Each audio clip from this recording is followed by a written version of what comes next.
Zina la Tate ndi la Mwana ndi la Mzimu Woyera. Amen. Ine nditakufunsani, kodi ndikololedwa kuchiritsa munthu pa Sabata kapena ayi? Kuchita zabwino kapena zoyipa? Ine nditakufunsani. Ambuye Yesu tsiku la lero lachisanu la Mulungu wa 30 pa chaka akutipatsa funso limenelolo. Timachita zabwino zotani pa tsiku?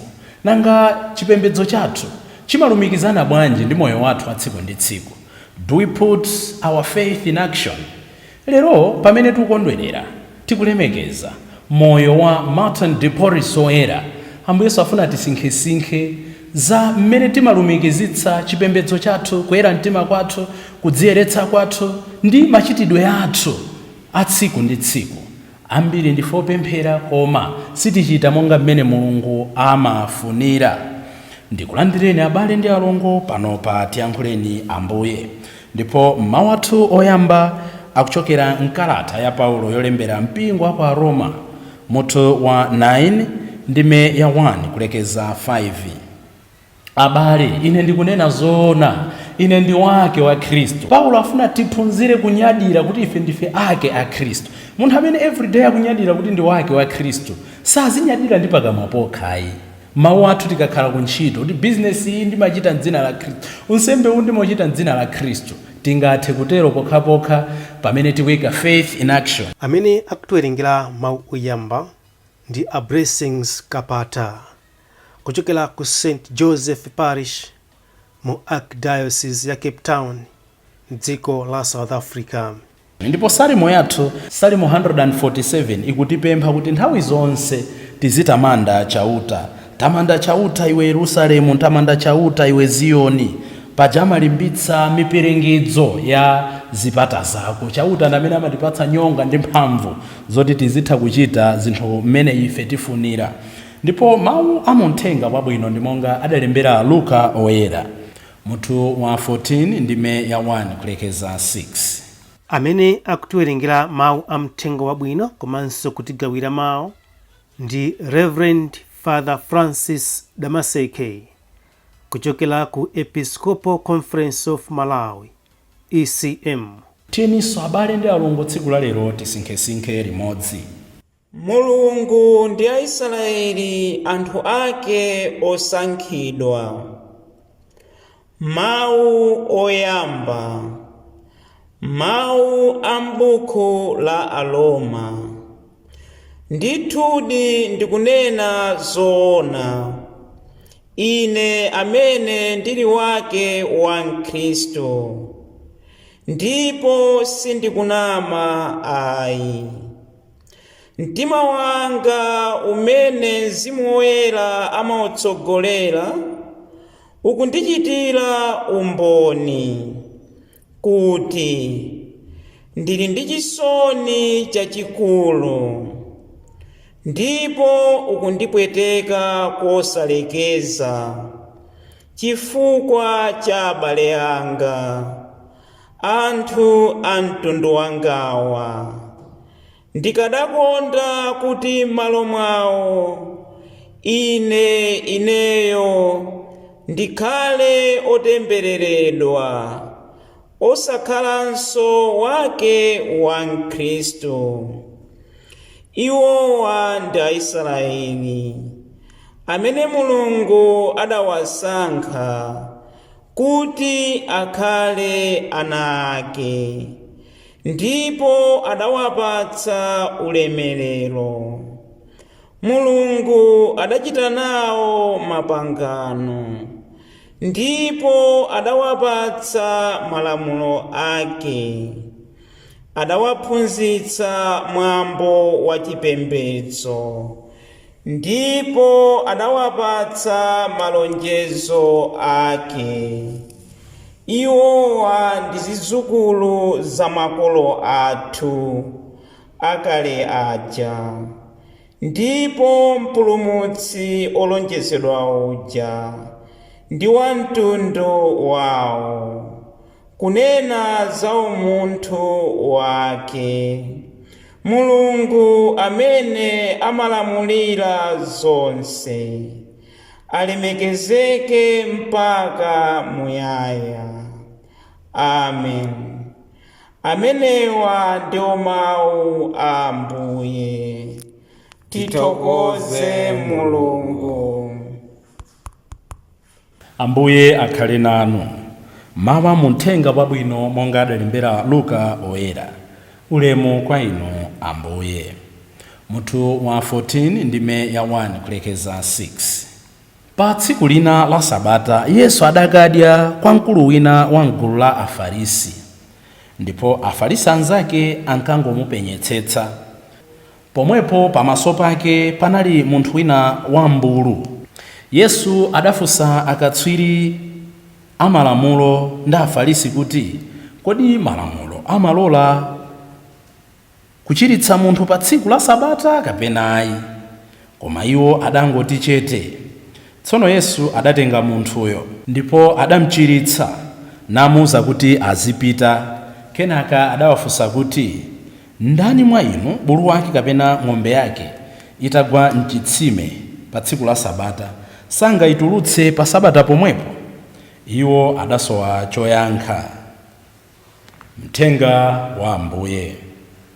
Ulemu kwa inu Ambuye Yesu Kristo. Ine ntakufunsani, kodi chabwino nchiti kuchiritsa tsiku la Sabata kapena ayi? Sadamuyankhe. Mwina sakuyankhayo ndinuyo, mwina sindikuyankhayo ndine, chifukwa chipembedzo chathu chimatsutsana ndi zimene ife timayankhula, ndi zimene ife timaoneka ngati. Tidzasowa chowiringula, tidzasowa chonena. Nchifukwa mafuna tsiku la lero tilingalire za moyo wa Martin de Porres Woyera, amenenso ndi nkhoswe ya Dedza Diocese. Moti kudedza ndikukhulupirira kuti tsiku la lero kuli chaka, komanso inu nonse ochokera kudedza Diocese tikufunireni zabwino zonse kuchokera kuno ku Tiyankhule na Ambuye, komanso anthu onse amene mudasankha dzina la Martin de Porres kukhala nkhoswe yanu. Mwina ena tidangosankha dzina loti Martin, sitidziwa kuti Martin wake ndi uti.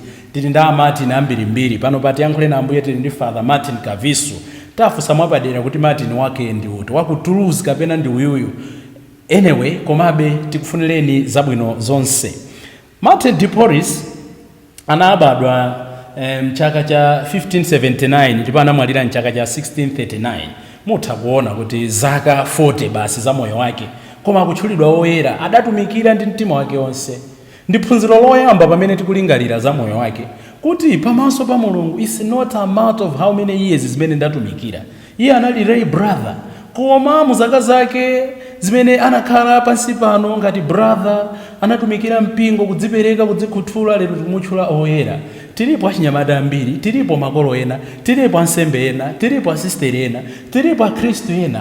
We think we've so many time ahead of us. Nchifukwa sitimadzikhuthula kutumiki. Ine usembe ndangolowa kumene ndibakhazikika kaye. Lile, are you sure kuti ukhazikika? Mwina Ambuye angofuna utumikire chaka chimodzi, zaka ziwiri, sikuyankhula moopsezana. The point is, kuchokera ku moyo wa Martin de Porres Woyera akutiphunzitsa kuti as long as ndili ndi lero ndilokwanira kutumikira Ambuye, lero ndilokwanira kuti ndigwire ntchito yonkomera Mulungu wanga. Woyera wina Yohane Paulo wachiwiri uja anadzaponda ku Malawi 1989 adanena kuti tomorrow starts now, starts today. Kuti mawa limayamba lero. Sindinganene kuti mawa ndidzachita zabwino, masana ndichita zabwino, chaka cha mawa ndidzachita zabwino pamene lero sindikuchita zabwino. Ayi. Tomorrow is a continuation of today. Next year is a continuation of here and now. Nchifukwa chake tikupemphererana posirira moyo wa Martin de Porres amene anakhala nthawi yochepa pansi pano koma adachita zazikulu. Chachiwiri, poyang'ana moyo wa Martin de Porres ndimafuna tilingalire chinthu ichi. Iyeyo analochokera m'dziko la Peru, ndipo amayi ake analochokera ku Panama. Ku Panama nkumene amasungirako akapolo slaves. Mayi ake anali wachikuda monga mmene tilili enafe. Pamene bambo ake anali madziwa mmene timasiyanitsirana anthu fe, sanali wachikuda, anali wachizungu tingotero. Chifukwa cha chimenecho atabadwa Martin de Porres, chifukwa choti amaoneka ngati mayi wake kukhalanso wachikuda, akuti bambo ake adankana zaka zoyambira, amamukana, amene sangakhale mwana wanga. Koma later on anampanga accepting kumapitirira. Unena kuti nthawi imene Martin de Porres anabadwa chifukwa cha kukanika kumeneko, akuti he failed to enjoy some of the privileges zimene bambo ake anali nazo chifukwa bambo ake anali ochita bwino. Mchikristu moyo wathu atsiku ndi tsiku rejection is real. Kukanidwa ndithu nkoona ndipo kuli pakati pathu. Timakanidwa nthawi zina ndi makolo athu. Alipo ana ena mchifukwa tiyenera tiphunzire kumamvetsetsana. Alipo ana ena monga mmene mwina anakumana nazo Martin Diporis koyambirira kuti amakanidwa ndi makolo awo. Mwana kubadwa mwina waulumali. Zimachitika zikuchitika, zidzachitika. Makolo kumankana mwana, kumantsekera nyumba, osamantenga ku church. Chifukwa choti ndi waulumali, kulakwa makolo. You never know why God has given you that gift. Take care of it, monga anachitira amayi ake Martin Diporis Woyera. Ndonena kuti rejection is real, but rejection isn't fatal. Ambuye Yesu anakanidwa, koma anapitiriza osangalatsa Mulungu, anapitiriza kutumikira Mulungu. Ino ndine zilipo nyengo zimene tidzakanidwapo ndi anzathu, tidzakanidwapo ndi anzathu achipani cha ndale, tidzakanidwapo ndi anzathu akumpingo. You remember that a person atapita kwa nzake kuti kwabwera alendo pakati pa usiku, anamuwuza kuti don't bother me, ine ndi ana anga tagona kale. Timakanidwa njira zosiyanasiyana. Mwina potengera moyo wa Martin Diporis Woyera, inuyo ndi ineyo tisakhale mgulu lokana ena. It's okay ngati tidzakanidwe, koma tidziwe kuti kukanidwa ndi mbali imodzi ya moyo. Tikakanidwa ndi anthu sizitanthauza kuti Mulungu watikana. Keep moving, keep striving and keep trusting your God.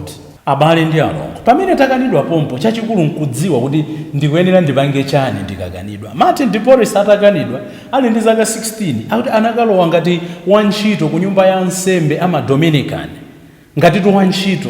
Koma chifukwa cha kukhulupirika kwake, kudzipereka kwake, adasangalatsa akuluakulu a nyumba. Choncho akuluakulu a nyumba adamulola Martin atapempha kuti mungandilole ndipange nawo maphunziro oti ndikhale brother. Pamene tikukanidwa choyenera kunyamula m'manja mwathu ndi chikhulupiriro, faith. Martin Diporis was rejected by the world, but he carried faith in his heart. When you have faith, when you have hope, when you have love, zinthu zonse zimayenda bwino. Nchifukwa chake titaona kuti atalowa mchipani chimenechi, atamulandira choncho. Choyambirira Martin Diporis chimene adachita ndi kugwiritsitsa Eucharistic adoration. Amakonda sakramenti la Eucharistia. Osangoti kulilandira chabe, amalilandira ndi mtima woyera. Osangoti kulandira ndi mtima woyera. Martin Diporis amachitanso kupembedza. Amapembedza Eucharistia, amapembedza sakramenti lopambana masakramenti ena onse. Sweet sacrament divine. Amamva kukoma mu mtima mwake. Nchifukwa chake tikafika pa udalitso pacho kakhala kuti ukumva kukoma timayimbira. Tipembedze Yesu Mbuye sakramenti loyera. Mmene ukuyendera moyo wathu, mmene likuyendera dziko, mmene chikuyendera chikhulupiriro, mmene ukuyendera mpingo, nthawi zina utha kutaya mtima.